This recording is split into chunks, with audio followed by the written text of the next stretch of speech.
Good afternoon, GRA members. Welcome to our September edition of Real Talk, the official podcast of the Greensboro Regional Realtors Association.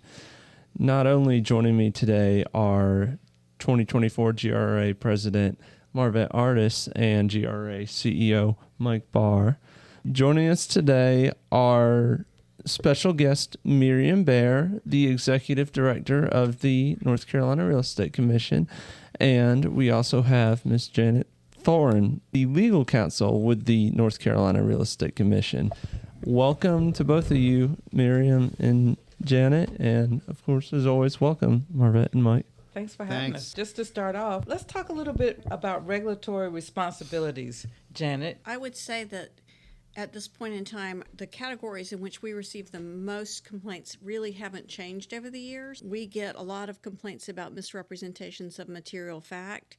That is probably the largest number of complaints that we do receive, and one of the reasons that the Commission issues disciplinary sanctions. We also have seen an increase in improper access to properties. That typically happens when a broker gives a code to a property to a buyer, and the buyer goes by themselves, or maybe they give the code to someone else and something happens inside the property that shouldn't. And then, of course, we've all been trying to deal with the NAR settlement and the issues that have come from that. Can you provide guidance on how to avoid common mistakes that lead to disciplinary actions? Sure. Especially with misrepresentations, I think one of the biggest things that agents need to remember is that they can trust but verify. They may get information from a seller client about a particular property, but they can't rely on that. They need to verify. So if they believe that there's been renovations in a property, they need to go and verify whether or not permits were required, whether or not they obtained permits, whether or not proper inspections were done, that sort of thing happened. They need to verify square footage on properties instead of just relying on old tax records or what the seller says the square footage might be. They also should keep good records. And especially in this day and age where there's a lot of texting going back and forth between brokers and their clients, they need to make sure that they are maintaining those communications and keeping everything in a format so that if something comes up about it, that they can provide that. Another way is to read the bulletin that comes out from the Commission, the e-bulletin, every month. We post a lot of very good articles in the bulletin, and there's a lot of good content in there that will keep brokers up to date on best practices and commission law and rules, as well as disciplinary actions where they can see what's happened with other people. The update course, take the update early. Everyone waits until the spring to take the update.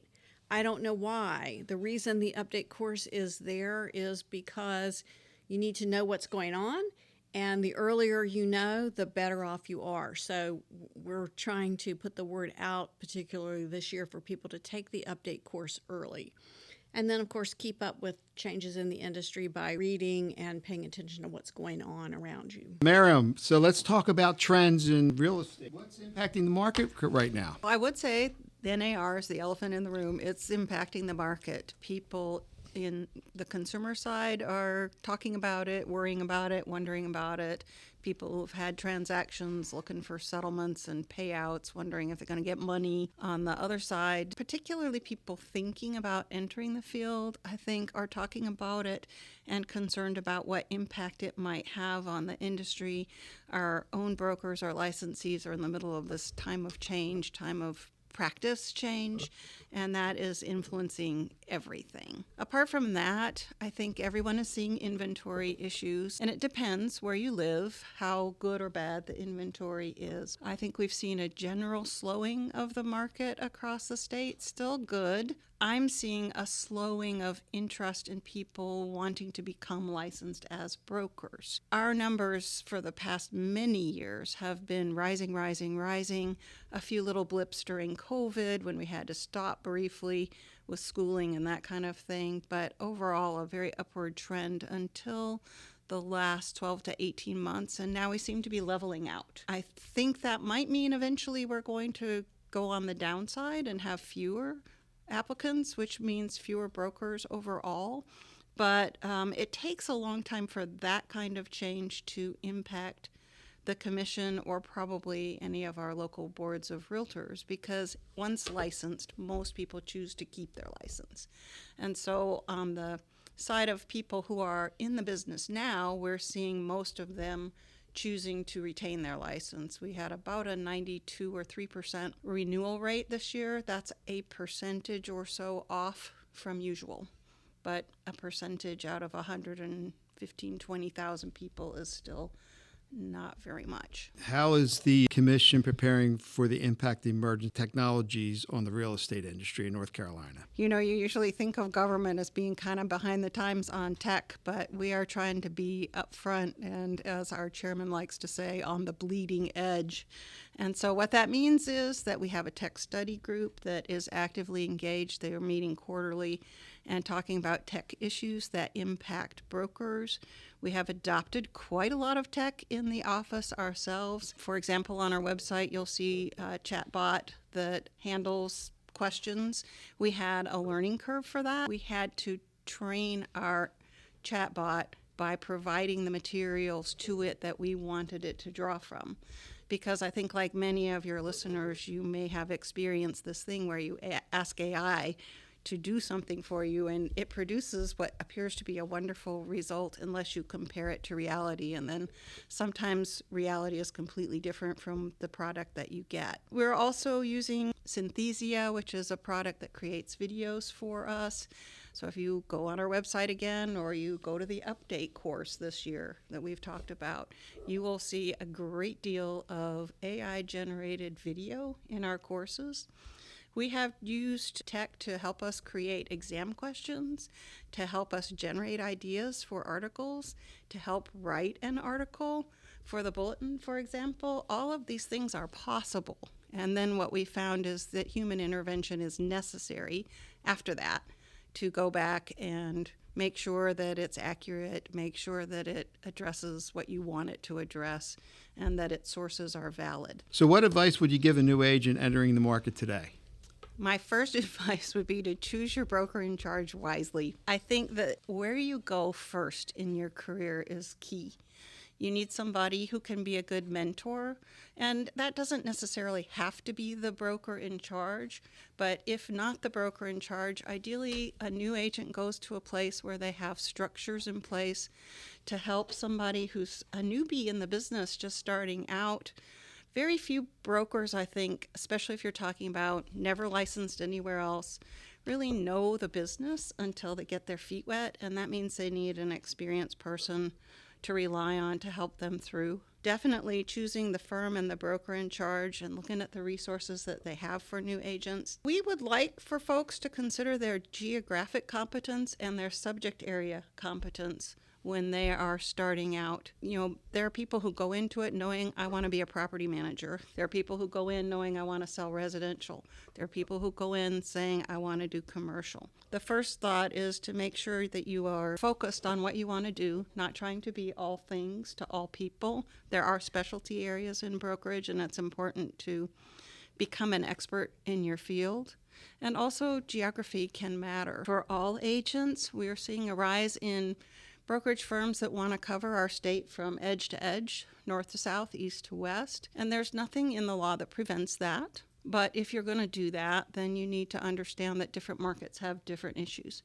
And so a place like the coast, for example, has a lot of federal regulations. There are erosion issues to consider, flooding, things like that. In the mountains, you have steep slopes kind of issues. You have different kinds of practices in terms of septic and sewer and all of this. There are places where we have radon gas that's very prevalent. Those local issues are going to matter.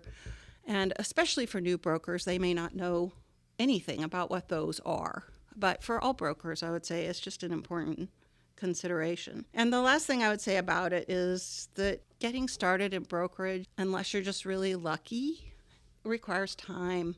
And it requires a commitment to the profession and to doing it thoroughly. It's not a profession that's easy to dabble in and just sort of do it here and there. You've got to be all in and realize that it'll take you time to get your client base established, to start getting referrals from people that you've worked for in the past, that people don't buy and sell real estate mostly like they do cars. If I sell you a house, Mike, and you are thinking I'm the best thing since sliced bread, that's great, but we're probably not going to have another transaction for years.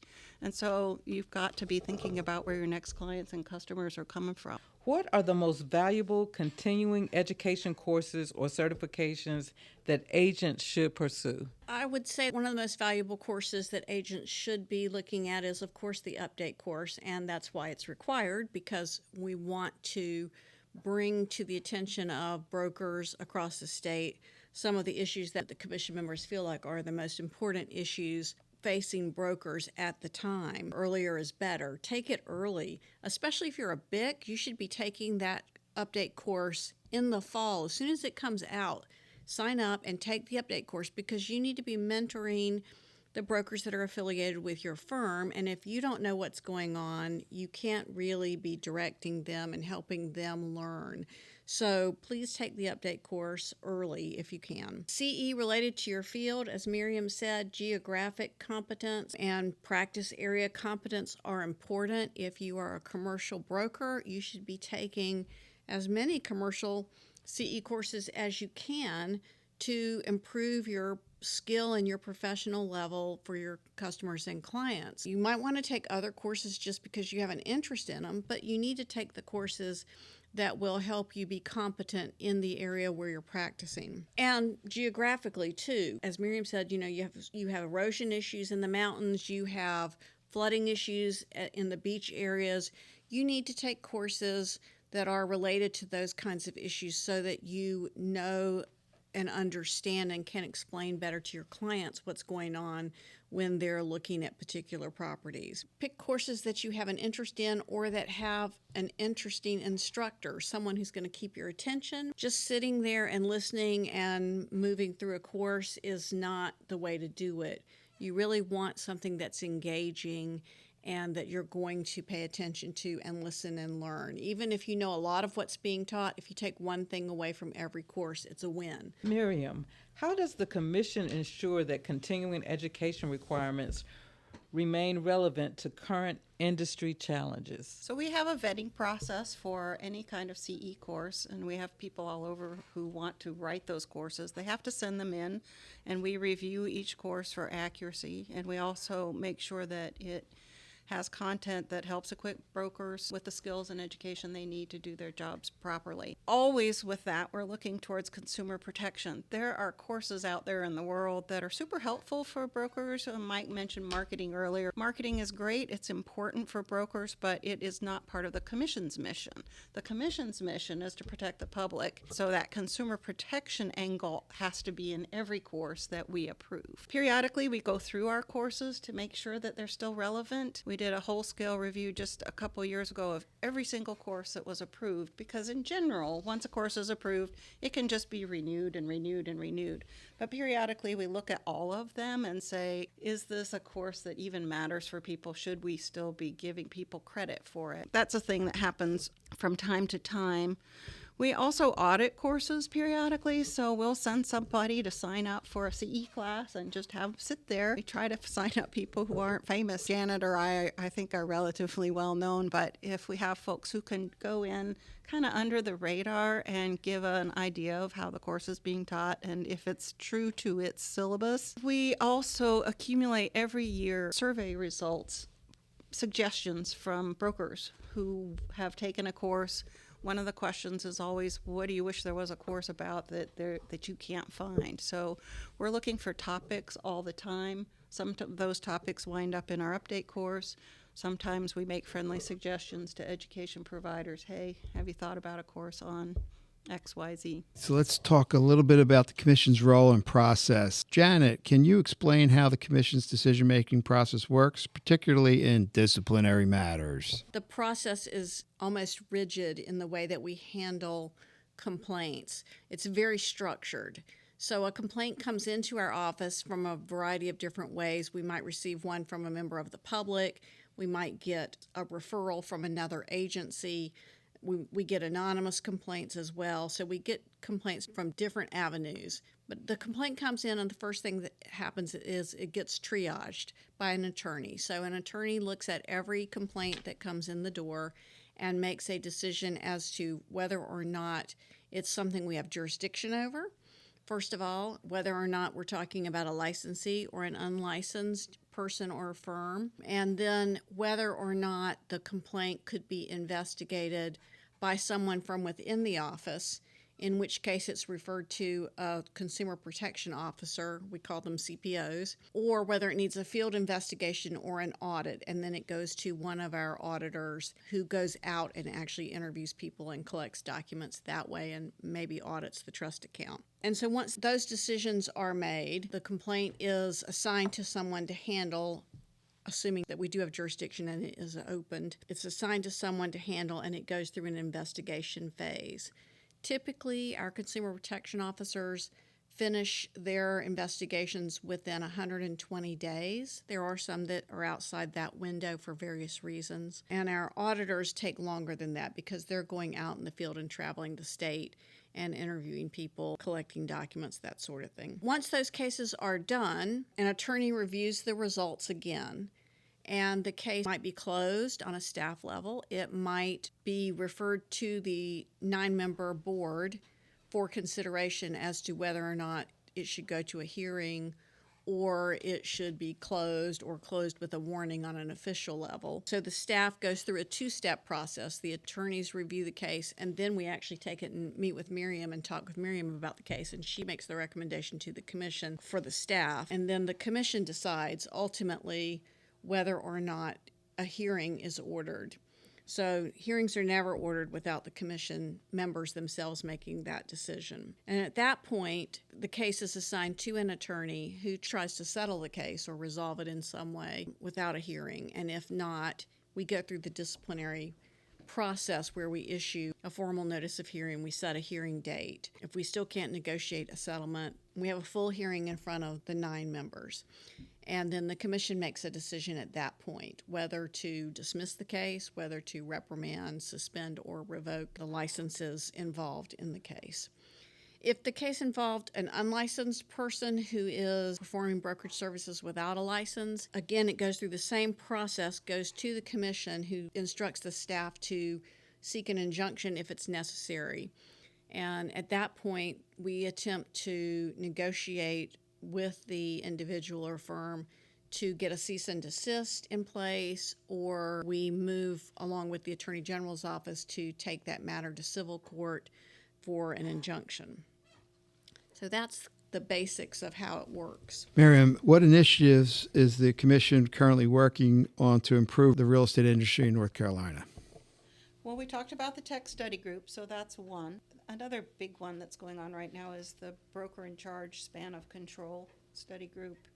It's actually a work group, and it is looking at one of our long-standing problems, which is supervision of brokers by the broker in charge. Our law and rules require the broker in charge to do certain things. There's a higher standard for provisional brokers under their supervision than for what we colloquially call full brokers, people who are no longer on provisional status. But it is an area where, especially because of changes in how brokerage is practiced, the commission feels like we need to modernize that rule and those requirements. It is a long time coming, and it's a project that turns out to be extremely difficult for everyone because the possibilities are endless and the questions are endless. In the end, the goal is for brokers in charge to actually be in charge and supervise their people. But what should actually be required of a broker in charge, considering that their affiliate brokers might never come to the office or only come occasionally?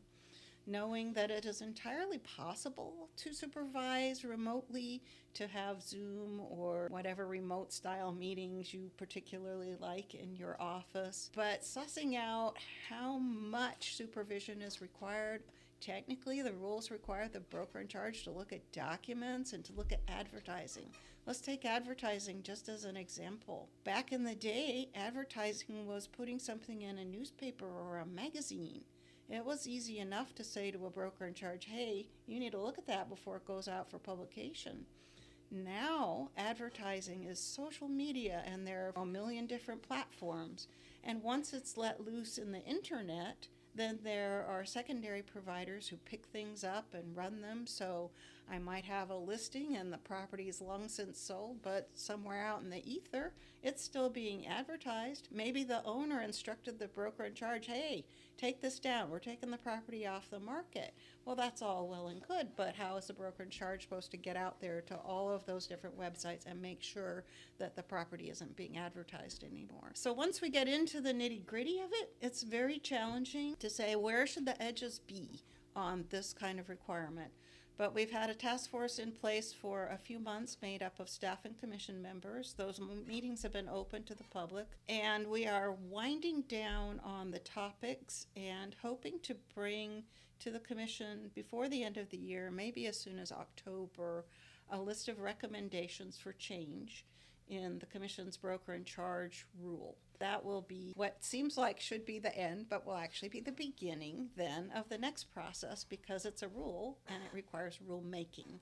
And that means that the commission first has to decide what changes it wants to make, then staff has to draft those changes, then we put them out for public comment, ask brokers and consumers to look at them. They get published in governmental magazines, online, and actual paper, and then we have a hearing, receive feedback, make changes, and then if we decide what we want to do and we've got it all set, then those changes have to go to a second state government agency for approval, and they may say, you know, where's your authority for this, or this language isn't clear, or whatever. The process takes a really long time. I think with broker in charge changes, we could say at a minimum 7-8 months, but probably it'll be longer. But we're in it, and we're in it because it needs to be done, and so that's a big thing. Another thing is consumer outreach. The commission has lots of back and forth with its own licensees, but in the end, we're a consumer protection agency. So we're trying to find ways to reach consumers. That's fun and challenging because today's consumer buys their house and they're not a consumer anymore. Or they lease their commercial property and they're not a consumer anymore, and now we're trying to reach out to the next one. But those are, I would say, some of the three biggest things that we're doing right now. So you talked about gathering feedback. So you gather feedback from real estate professionals and the public. How is that done? Yeah, so we have different ways that we get feedback, and I'll ask Janet to jump in and help in a minute here. For example, with the broker in charge, we started out with focus groups, and we put together about a dozen focus groups made up of about 10 to 12 people each. We try to get different segments of the brokerage world, people with no experience, people with lots of experience, people who are brokers in charge themselves, people who are broker in charge eligible, the whole gamut, and tried to have a wide variety of perspectives. And so that's how we started that. We may just email somebody and say, hey, would you be on a focus group? And here's what the time commitment will be, and here's when we're thinking of doing it. We also do speeches, of course, like here we are today, and later we're going to talk in person. And when we do that, we get a lot of give and take from whoever's in the room. Those tend to be for associations of realtors or individual companies, but we get feedback that way. We have usually appearances from substaff at convention. Janet and I both will be at the annual convention this year coming up, and part of our job there is to talk to people and tell them the kinds of things that you're asking us today, but part of our job is to listen to people and hear what's bugging them, what's hard, what they wish the commission would do differently. Of course, we get feedback on all fronts about that. We try to go to realtor meetings and to other industry meetings and just have a conversation like this one, except that this one is mostly you asking us, and we also want to have it the other way. And then we do things in regulatory affairs. I'll say one other thing, and that is our commission members themselves are appointed by either the governor or the legislature because of who they are and because they have experience in the field. And they themselves, the way any occupational licensing board like the Real Estate Commission is set up, is designed to draw on the profession itself that it's regulating.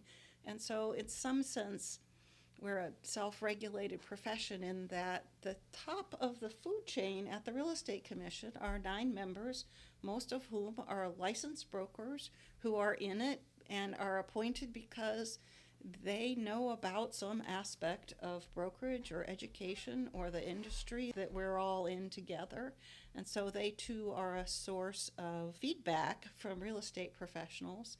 And because of their position, they also often receive feedback individually from the people that are in their circle. And then on the regulatory side, we have all kinds of structures, so I'll turn to Janet for that. We have folks on the phone in regulatory affairs every day. They're taking calls from brokers, from attorneys, from buyers and sellers, from whoever about real estate transactions, what's happening out there. And so we get a lot of feedback through these phone calls. We hear about what's happening, we hear about what people are having problems with, and that all gets reported back to me and then to Miriam and then to the 9 commission members about what we're hearing and what's happening in the industry. And I think that's an important way that we get feedback from people as well. In talking more about consumer protection, what are the Commission's most recent efforts to protect consumers in real estate transactions? So we've really ramped up in the last 12 months, maybe a little longer, our social media. When I took over in 2010 as the executive director, the first day we got on Twitter and Facebook, and I think that was all. But I have to confess that we weren't particularly good or regular about our social media output. And in the last year and a half, we have really ramped that up so that we are posting to various different channels multiple times a week. And sometimes it's Happy Labor Day, but a lot of times it's about what's going on, either complaints that we're getting that are troubling and we want to get the word out, or fair housing violation that we want people to understand, whatever it might be. And so we have 2 separate sets of social media posts that we do. One is really geared towards our licensee broker population, and one is geared toward the public. Almost everything we do is consumer protection. I mean, it's the purpose for the commission. It's why we exist. So the complaint process that Janet talked about, that is for consumer protection. And the review of broker in charge responsibilities, the ultimate goal is for consumers, so that they have good information and good people that they're working with and channels to go to when things don't go well. The tech issues, the same. We have been keeping an ear to the ground more on scams. We've had, in particular lately, scams relating to vacant lot sales where the owner of the property has no idea that someone else is pretending to be the owner and is trying to sell the property out from under them, or at least get paid for it. So those kinds of scams, we're trying to keep an ear to the ground and get the word out about them. We appreciate feedback from our brokers about it. If you guys know about things that are going on and you wish, there was a way to broadcast to the world, by all means, contact the commission and say, hey, could you do a social media post or a bulletin article or whatever it might be. Janet, how can agents better educate their clients about their rights and responsibilities in a real estate transaction? Well, I think there are probably a variety of ways they can do that. First, I think agents have to be educated themselves in what's going on. They need to make sure that as they are explaining forms, that they understand the forms themselves and they understand them well enough that they can explain it to a consumer so that the consumer understands it. So if the broker doesn't understand the form, it's very hard for them to communicate with a consumer who has questions about that. Many of our active brokers are members of a realtor organization. They have access to and utilize the standard forms. They should know those forms and know what they mean and how to use them and how to explain them to their clients. Even the brokers who are not members of the organization, there are certain forms that they need to know and understand how to use those. The agency disclosure form, we are constantly trying to teach agents how to explain agency. And that is something that agents really struggle with. The offer to purchase contract and any possible addendum that might be used with that, they need to understand these forms and what these addenda are for and use the proper form and the proper addendum. They need to be accessible during the transaction. Miriam said earlier that brokerage is not an easy profession to be involved in. It's also a 24/7 thing for many people who are heavily involved and who are successful. They are working all the time. You need to be accessible to your clients, or you need to set reasonable expectations for when you will be accessible, so that you can help your consumers, and your clients with answering their questions. I think that communication is one of the biggest problems that we have between brokers and their clients. It's something that we get a lot of complaints about, and I think that better communication on the front end would actually prevent a lot of the complaints that we see being filed to begin with. Reminding and encouraging your customers and clients to consult with their own attorneys about certain things is important. Brokers don't want to be giving legal advice. Everyone wants to help their clients without having to tell them to spend more money, but sometimes they need to spend a little money and get some professional advice from an attorney or from a tax advisor or CPA or someone, and brokers need to know when to step back and say, it's time for you to consult somebody else about this particular issue. I think communication is a huge, huge problem that we see complaints about all the time, and I would love to see that go to the back. Janet, what are the top 3 issues affecting BICS today, and any thoughts you can offer them on handling those issues? Well, probably advertising. As we talked about earlier, advertising has just exploded with social media and with all of the different platforms out there that are picking up advertisements for listings. Brokers in charge need to have good policies and procedures in place about advertising. They need to tell their brokers what's expected of them. They should have their brokers sign off on a set of policies and procedures, and they should enforce those. That helps the BICS if they get into trouble, or if their broker gets into trouble. That helps the BICS with us, but it also helps them to run a good ship. They want to make sure that their firm is operating in the lane where it needs to be, and that all of their brokers are towing the line with respect to advertising. Having remote brokers affiliated with the firm is more difficult for a lot of BICS. They have trouble supervising if they are remote or if their affiliated brokers are remote. They may need to schedule regular Zoom meetings with these folks, make sure that they're in touch with them, make sure that they're available to them, not just when they need questions, but they should have a regularly scheduled meeting where the affiliated brokers are required to attend and talk to them about what's going on with their transactions, what's happening, a chance for them to communicate and help each other out there. We still get, of course, money handling complaints about trust accounts. For some reason, BICS seem to purchase software and then not purchase the training or the support for the software, and they don't know how it works. And they've got someone handling their books. It might be a CPA, it might be a bookkeeper, but they're not training these people, or they've done training when they first bought the software, and now we're 3 people down the road who are actually handling the software, and they haven't done any additional training for these new people coming in. They don't know how to use the software. So our auditors will come in and ask them to run a report. They have no idea how to run the report. We don't touch the software when we go in someone's office. We instruct the brokers or their employees on what we need, and we ask them to run it for us. We can tell you how to run most of the reports, but we're not going to run it for you. That training and that support for your software is really important, and I would encourage BICS to follow through with that. It's well worth it. The policy and procedure manual, absolutely a must-have for BICS to make sure that everyone is on board, they understand what the rules are in the office, and they're following those. And when they don't, there need to be some consequences for that. I recommend that BICS have affiliates sign off on the policies and procedures manual when they come on board, saying they've read it, they understand it, they've gone over it with the BIC, they know what's expected of them. And then that really helps the BIC when we get a complaint. Regular meetings, required trainings. Many firms do an excellent job of this.